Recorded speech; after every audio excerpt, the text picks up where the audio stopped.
bienvenue dans ce nouveau podcast.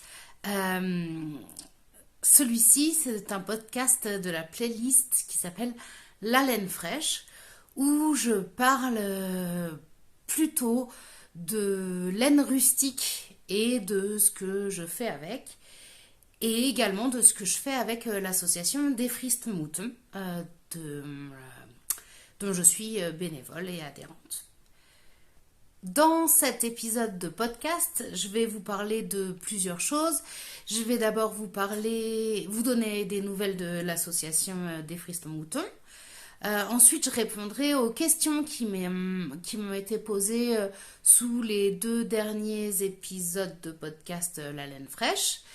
Je vous parlerai d'un petit défi que je vais me lancer d'ici le printemps.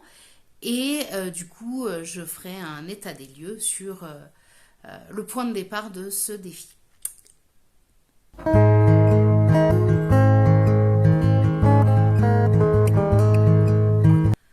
Alors, on commence tout de suite avec des nouvelles de l'association Des Fristes Moutons. Donc, tout d'abord, cet automne, avec Sandrine de l'association, on a lavé de la laine.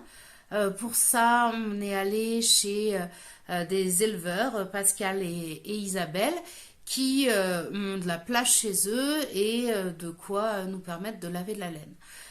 Donc on l'a lavé dans 3 bassins différents, à l'eau chaude et au savon à chaque fois, pour finir par la rincer dans un dernier bac. Et ensuite on l'a mise à sécher après l'avoir essorée avec une énorme essoreuse à salade, et on l'a laissé sécher chez eux parce qu'ils ont...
On a fait pas mal de tri de laine, et notamment sur 2 d'entre eux, on a été filmé par des journalistes de TV8 Mont-Blanc et de France 3.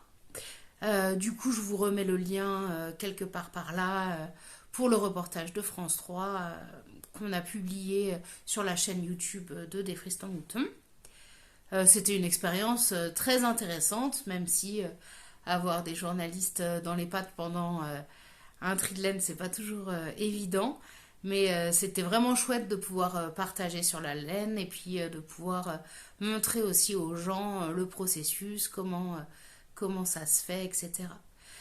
Donc pour ce reportage, on était chez une éleveuse qui s'appelle Myriam et on était aussi accompagné d'un tondeur qui s'appelle Charlie. Je vais vous insérer ici les petites vidéos que moi j'ai prises.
Voilà, on est aussi passé sur TF1 dans le cadre du sauvetage qu'on essaye de mettre en place pour la filature Palu à Mettey en Haute-Savoie. Donc à ce propos, la petite chose qu'on préparait avec l'association, c'est qu'on a mis en place une pétition pour essayer de sauver cette filature que vous pouvez signer. Je vous mets le lien, pareil, quelque part sur l'écran ou dans la description en dessous de la vidéo. Donc cette filature, elle est dans des locaux qui sont en train de s'abîmer et qui sont en plus situés sur un terrain inondable. Donc du coup, c'est impossible de rénover le bâtiment et de garder la filature là où elle est. Du coup, les machines risquent de se faire ensevelir ou abîmer dans le bâtiment et l'objectif, c'est d'essayer de trouver un nouveau lieu pour les stocker et les remettre en marche. C'est assez important pour l'association et puis pour les propriétaires de la filature, la famille Palu, parce que ces machines, elles sont vraiment des symboles du patrimoine industriel au Savoyard et ce sont des machines qui sont capables de filer la laine qu'on a par chez nous, la laine de Tonnet Marteau. Donc ça nous tient vraiment à cœur de pouvoir les sortir de là où elles sont et les réinstaller ailleurs pour les remettre en marche. Donc si vous voulez signer la pétition, vous êtes les bienvenus. On a besoin d'un maximum de signatures possibles. L'idée c'est d'aller ensuite discuter avec des responsables politiques pour voir si on peut trouver ensemble un local où on pourrait déplacer ces machines. Voilà, c'était toutes les informations qui concernent l'association des Fristons-Moutons. Je vais maintenant répondre aux questions qui m'ont été posées dans les précédents podcasts.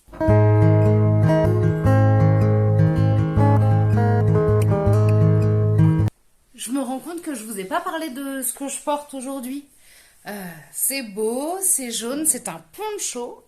Touc, touc, touc. Comme ça, hop. Donc c'est un poncho que j'ai acheté en Irlande en 2019 ou en 2018, je sais plus trop. Ça vient, la marque c'est Aran Woolen Mills. C'est du 100% mérinos, irlandais j'espère. Et c'est non superwash. C'est un poncho qui est super chaud et j'avais vraiment craqué sur la couleur. Et il est très très bien fait aussi. Je réfléchis depuis longtemps à en refaire un en utilisant le même motif. Peut-être que je le ferai un jour. Mais voilà, en attendant, il est chouette. Il tient très chaud et il est très pratique quand on reste à la maison. C'est super. Alors, les questions qu'on m'avait posées. J'ai pris mes petites notes. Alors, la première question, elle m'a été posée par Inès, de son pseudonyme. Et c'était pourquoi on n'a pas d'écheveau de Tonnet Marteau à vendre chez des Fristons-Moutons. Alors, nous, ce qu'on vend sur le site LOASO, le site de l'association, sur laquelle l'association est inscrite, on vend de la laine brute, de la laine en flocon et de la laine en nappe cardée. Alors, pourquoi pas en écheveau ? Parce que pour faire un écheveau, il faut être capable de filer la laine. Donc, je vous ai déjà expliqué qu'on n'avait pas de filature industrielle qui était capable de filer la Tonnet Marteau en France. Et du coup, c'est difficile de présenter de la laine sous forme d'écheveau et de la vendre parce qu'il faudrait qu'on la file toute à la main. C'est très long et donc du coup, on a d'autres projets sur lesquels on consacre notre temps dans l'association. Après, individuellement, certains d'entre nous vendent des écheveaux ou fabriquent des objets avec de la laine filée de Tonnet Marteau. Mais pour l'instant, on ne vend pas d'écheveaux. On ne serait pas capable de fournir la demande. Ça met tellement longtemps à filer un écheveau que pour l'instant, c'est pas dans nos priorités ni nos objectifs. Ensuite, il y a Christelle qui m'a posé 3 questions très intéressantes. Donc la première, c'était est-ce que les laines ont toutes les mêmes propriétés ? Eh bien non, en fonction de l'animal duquel elles viennent, et pas que l'animal, aussi la race de l'animal, elles n'ont pas toutes les mêmes propriétés. Par exemple, la laine de Tonnet Marteau, elle est reconnue pour très bien feutrer. Contrairement à d'autres laines qui vont moins bien feutrer. Donc ça, c'est une propriété à laquelle je pense immédiatement, mais doit sûrement y en avoir d'autres, en fonction de la nature de la toison de l'animal. Les laines peuvent avoir des propriétés différentes. On peut trouver ces renseignements dans des répertoires de races de moutons, par exemple, qui vont à chaque fois décrire quelles sont les propriétés principales de la laine, si elle est meilleure pour le feutre, ou pour faire du fil, ou pour faire autre chose. Par exemple, la laine de Lacaune, de brebis Lacaune, dont j'ai déjà parlé, elle est très rebondie. Elle fait des flocons très aérés, et du coup, elle est bien pour faire du rembourrage parce elle emprisonne beaucoup d'air à l'intérieur de ses fibres et du coup ça donne une laine qui est très rebondie et très confortable. Alors la question suivante, tricote-t-on la laine rustique comme une laine industrielle? Alors, je dirais que oui, en termes de tricot. Après, ce qu'il faut faire, c'est faire attention à son échantillon. Une laine rustique, quand on va la tricoter, quand elle va être sous forme de fil, elle va pas s'être épanouie comme elle peut le faire une fois qu'elle a été tricotée. Donc c'est important de faire un échantillon, de le laver, de le sécher et de voir comment la laine elle réagit parce que souvent c'est là qu'elle va beaucoup plus gonfler, qu'elle va prendre sa place, qu'elle va aussi s'adoucir des fois. Donc je dirais qu'on la tricote pareil que la laine industrielle, mais qu'il faut avoir en tête l'aspect final de la laine et pas forcément ce que ça donne quand on la tricote, tout de suite. Après, ce qui est hyper pratique quand on tricote de la laine rustique, c'est les histoires de nœuds, quand on finit un écheveau et quand on recommence un autre. Avec une laine rustique, on peut rattacher deux fils simplement en les mouillant, en les frottant l'un avec l'autre, et du coup ça fait une continuité de fil, tandis qu'avec une laine industrielle, super wash, ça c'est pas possible parce que les fibres elles vont pas s'accrocher entre elles, elles vont pas feutrer. Et donc du coup, on n'a pas cette facilité-là avec de la laine industrielle. Voilà, il me semble que c'est tout. J'oublie sûrement des choses. Si je repense à des choses, je vous les repréciserai soit sous la vidéo, soit dans un prochain podcast. Et enfin, la dernière question de Christelle, c'était quel produit j'utilise pour laver mes laines. Alors, pour la laine, quand je l'ai brute et que je la lave pour la filer ou pour la feutrer, j'utilise du savon de Marseille classique en paillettes, là, que je mets dans ma baignoire avec la laine. Et puis pour mes tricots finis, j'ai acheté une petite bouteille de lessive spéciale laine Eucalin. Et ça va très bien, ça me va. Je sais qu'il en existe d'autres, mais sinon le savon de Marseille, ça va très bien aussi. Voilà, c'était mes réponses aux questions qu'on m'avait posées dans les commentaires sous les précédents podcasts de La Laine Fraîche.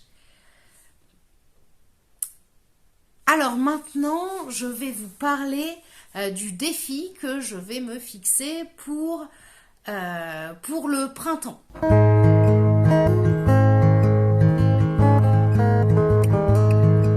Donc l'idée, c'est d'avoir fini ce projet avant la fin de l'hiver, donc dernier jour possible, la veille du printemps. Alors il faut que je vérifie quand est-ce que c'est le printemps.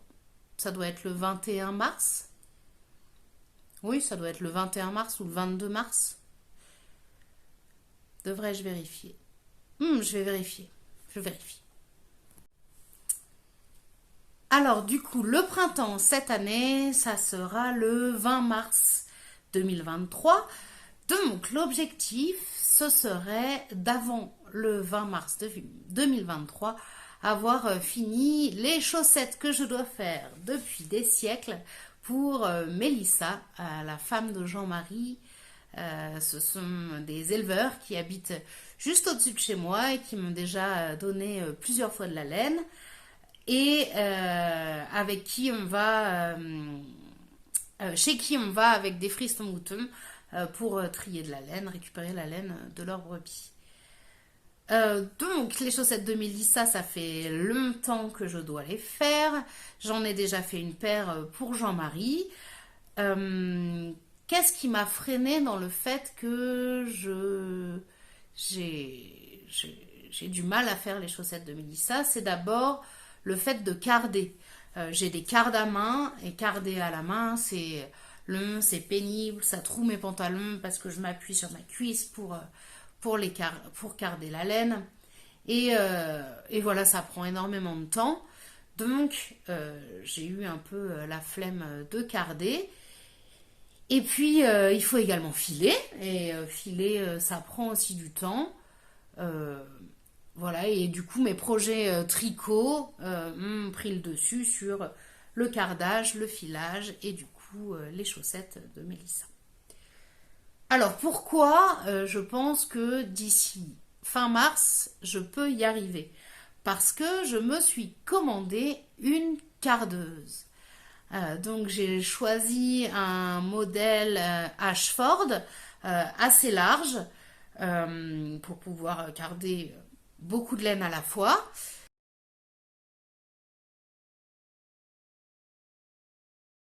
Et quand je l'ai commandé, on m'a annoncé une date de livraison en avril. Donc je me suis dit, bon, il va falloir soit que je carde à la main, soit les chaussettes de Mélissa vont encore attendre. Et puis finalement, cette semaine, j'ai reçu un mail qui me disait que ma commande devrait être prête début février. Donc si c'est le cas, ça me laisse presque 2 mois pour réussir à faire les chaussettes de Mélissa. Et je devrais du coup m'en sortir. Alors 2 mois, ça peut paraître long, mais il y a quand même une semaine où je suis prise, puisqu'il y a ma mère, ma soeur, ma nièce et mon neveu qui viennent chez nous. Et donc du coup, ça veut dire que pendant une semaine, je pourrais pas filer. Parce que voilà, pour filer, il me faut de la place, il faut que je sorte le rouet, etc. Et avec tout ce monde-là à la maison, ça va être trop compliqué. Et puis, euh, et puis la vie étant ce qu'elle est, mes activités étant ce qu'elles sont, voilà, tous mes week-ends sont quasiment pris tout le temps, les 2 jours. euh, Ouais, ou pas les 2 jours, mais bon, en tout cas, j'ai toujours au moins un jour de week-end de pris, ça c'est sûr. Des fois, les deux.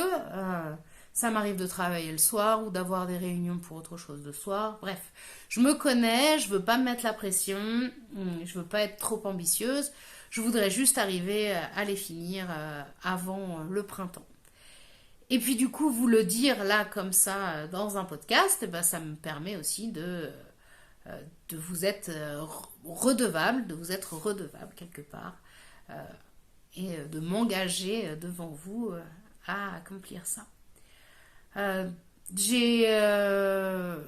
Normalement, j'ai pas de problème de patron. Je pense que je vais prendre celui que j'ai utilisé pour Jean-Marie, le faire un petit peu plus petit, puisqu'elle fait que du 38. Et puis, j'aimerais bien ajouter une petite torsade ou pas de la dentelle, mais plutôt oui une torsade pour agrémenter un petit peu le modèle de chaussette sur le dessus ou sur le côté. Mais ça, j'y réfléchirai quand j'aurai pu carder ma laine et puis la filer. Du coup, pour être tout à fait honnête, il faut que je vous fasse un petit état des lieux, d'où j'en suis avec, euh, avec cette laine. Donc, je vais vous sortir tout ça et vous montrer ça tout de suite. Donc déjà la laine qui me reste pour réaliser les chaussettes de Mélissa. Donc c'est de la Tonnet Marteau, évidemment, qui vient de chez Jean-Marie et Mélissa, la bergerie du Môle. Alors c'est rangé dans ce superbe sac à végétaux de Lidl. Et donc vous voyez, il me reste tout ça. Il m'en reste beaucoup. Peut-être pas 1 kilo, mais pas loin. Hop, et donc il y en a une partie que j'ai commencé à carder avec la cardeuse de l'association des Fristons Moutons. Donc il y a encore pas mal de végétaux dedans, mais ça fait quand même une sorte de nappe en fait, cardée. Hop hop, donc je vais utiliser ça. Et puis j'ai de la laine encore qui est lavée et brute, mais pas cardée. Donc celle-là, elle attendra ma cardeuse pour pouvoir, pour pouvoir être cardée et utilisée. Voilà, et puis je vais vous montrer aussi la bobine que j'ai déjà filée. Donc ça, c'est la bobine que j'ai déjà filée. Du coup, je l'ai filée surtout cet automne, quand dans des salons ou des événements ou des... comment ça s'appelle? Des foires faisaient des démonstrations. Donc du coup, hop, ça fait le point. Ouais. Donc c'est évidemment de la tonne et marteau, donc de la laine de brebis tonne et marteau qui vient de chez Jean-Marie et Mélissa, parce que je ne vais pas lui faire des chaussettes avec de la laine qui vient pas de ses brebis, ce serait dommage. Comme vous le voyez, il y a du jard, bon, qui partira soit au retors, soit quand je la mettrai en écheveau, quand je la relaverai, ou au fur et à mesure avec l'utilisation. Et puis mon fil est pas tout à fait tout le temps de la même taille. Mais bon, c'est pas si mal, c'est pas si mal. J'ai filé plutôt fin. Donc ça va me demander... donc cette pelote-là, enfin cette bobine-là, qu'est-ce que je vais en faire? Là tout de suite, je vais vous montrer. Je vais la mettre en cake une première fois. Parce que ça va lui permettre de perdre un petit peu de jard. Et puis de peut-être retrouver un peu d'élasticité. Ça fait longtemps qu'elle est sur la bobine. Je pense que ça va lui faire un peu de bien d'être manipulée. Et alors je vais voir comment ça fait. Si je peux la mettre peut-être déjà en écheveau, pour vous la montrer en écheveau, et la mettre en cake après. En cake, elle est plus facile à retordre après. Et donc du coup, la prochaine étape, ce sera de refiler une autre bobine et de retordre les fils ensemble et d'espérer avoir assez pour tricoter une paire de chaussettes. S'il me manque de la laine, il faudra que je recommence tout le processus, c'est-à-dire filer une première bobine, puis une deuxième et les retordre encore ensemble avant de les tricoter. Voilà, ça c'était pour l'état des lieux. Alors, je la mets en écheveau et puis je vous montre. Le soleil est revenu, je pense que ça se voit. Alors, voici mon petit écheveau de tonne et marteau. Avec tout son petit jard qui sort. Voilà. Du coup, ce que je me dis. Alors, la laine grise, vous en faites pas, c'est juste la laine de Texel que j'ai utilisée pour accrocher les chevaux. Donc, ce que je me dis, c'est que je vais pas le mettre en cake tout de suite. Ce que je vais faire d'abord, je pense, c'est que je vais le laver pour essayer de faire en sorte que la torsion, elle se lisse tout au long de l'écheveau. Parce qu'il y a des endroits où il n'est pas du tout retordu. Et puis il y a des endroits où il est très retordu. Et du coup, j'aimerais bien que ça se lisse un peu.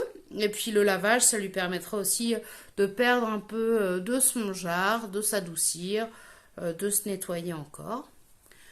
Quand j'aurai 2 écheveaux, je les retordrai ensemble.